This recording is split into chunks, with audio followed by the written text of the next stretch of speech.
I'm Mary Byers, and this is Associations Today. My guest is Chris Vranas, Executive Director of the American Association of Orthodontists. We're going to talk about generational issues because his organization, like many, have a wide variety of ages. And Chris, my understanding is that for the first time, your membership is actually skewing younger. So can you talk a little bit about that and how that's impacting some of the decisions that you're making? Sure. Our membership right now is 51% Gen X and millennial generation, or Gen Y. And that latter group is actually 8% of our total membership now and growing. And over the past 5 or 6 years, we've been continuing to monitor the demographic breakdown of our membership so that we can make sure that we're providing programs and services that meets each specific age group's needs. Also in terms of gender as well, 25% of our membership is now female, up from 7% from 4 years ago. So we're very conscious of making sure that we don't try to put out programs that we assume are going to fit everybody's needs, and really understanding the characteristics of different generations, how they work, how they communicate, how they operate, what their social needs are, what their meeting habits are, these types of things, so that we continue to maintain relevance as the demographics of our membership continue to evolve. And as you are starting to skew toward the lower ages, the lower age professionals, how is that affecting your communications, and what kinds of changes, if any, are you making as a result? A couple of things. One, we have taken a very strong look at our social network program. About 4 years ago, we really put the staff and financial resources into social network, whether, of course, Facebook, LinkedIn, Twitter, and the others, as part of our communication goals with members. We also, as part of our member website, we created online communities, which are actually just now starting to take off, where members from around the world, and keep in mind 21% of our membership is from outside of the United States, can communicate with their peers on a variety of different issues. We've actually expanded our online communities to include something we call the Resident Success Network, so that we make sure we are in touch with the postgraduate students based on how they like to communicate, which of course is electronically, and have created a study group for them online, so they understand that the AAO is the organization that's going to be with them from the time that they enter their residency until they decide to retire. And I think it's interesting that you actually, in looking at what was happening with social media and looking at what was happening online, you actually went out of the association space to recruit somebody to come in and take the charge on that. Talk a little bit about what you were thinking from a strategy standpoint when you did that. Absolutely. We took a look at the best way to implement our social media goals. And as most of the leadership and many of the staff here are part of the baby boomer generation, we didn't exactly grow up with many of the tools that social media has, that social media has provided to a different generation. In fact, that we're all using now.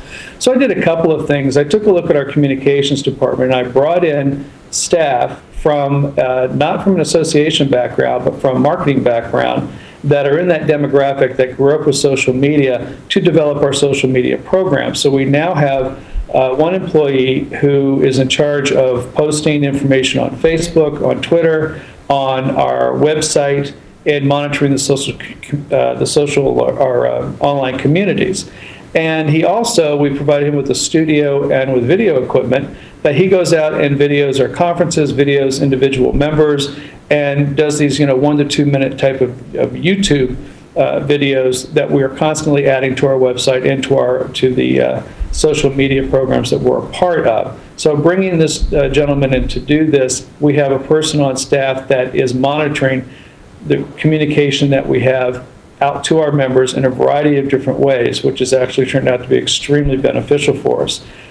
We've also just launched in the last month a texting campaign. We know from our studies and consultants that we brought in on social media that texting, and obviously if anybody has children under the age of 25, their preferred mode of communication is texting. You rarely get them to answer the phone anymore. So we've actually just launched on a program where we are starting to text and receive text from our residents, because we know that's their preferred method of communication. That doesn't prevent us from continuing to use email for our older members. Again, the objective of ours is to make sure that we're communicating and receiving communication from our members based on where they are in their professional growth. So are you automatically texting your younger members, or do they have an option to opt in? So I need to say to the association, here's my cell phone number, I'm comfortable having you text me, or how are you handling that? They have the option to opt out of it, actually. We're going to let them know introductory what we're doing, they can opt out. The other area that we've put a lot of resources into is our app, because if you read most of the reports out there, that today and into the next couple of years, 40 to 50% of the public out there will be getting their information from their smartphones or from their tablets. So we have both a consumer website and a member website, and our app that we launched last year is really, we used a background or a platform called a native app, so it's easier to make changes to and to do updates. You said something that I think is worth noting, and that is many of your staff didn't grow up with some of this new technology, and so it can be a little intimidating and sometimes overwhelming if you didn't have that opportunity. So what advice would you give to an association executive who knows that we need to be mobile, who knows that we need to be on many social media platforms, who knows we need to be looking at what's coming up next? For that executive that doesn't really use it actively, doesn't totally understand it, what few pieces of advice would you share with them on how to manage the process on behalf of the association? Well, number one, as associations are starting to expand their capabilities with social media, I would definitely look at bringing in staff that have grown up with the technology for two reasons. Number one, they tend to be the ones that are utilizing it mostly on a personal basis, so they know some of the trends that are coming on and what we should be making sure that we're up to date with. Secondly, they can be wonderful cheerleaders for social media with the other staff that may not have grown up with it. I also have all of our staff that are signed, that their homepage on their computers at work are always our website, and that they sign up for our Facebook and they sign up for our Twitter and Pinterest and all of our different programs, with the hope that they'll see what we're putting out there as information to the members, what we're receiving. And I have found that they actually start to utilize it more on a social basis. So them being actively engaged with how the association is using it also helps them to talk with the members and find out what other utilizations we can do for our social media program.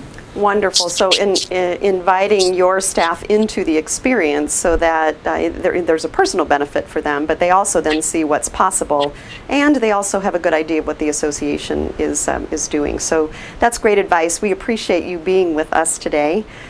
This is Associations Today, and I'd like to thank my producer, ComPartners. If you're in need of an online learning partner, I suggest you contact them at compartners.com.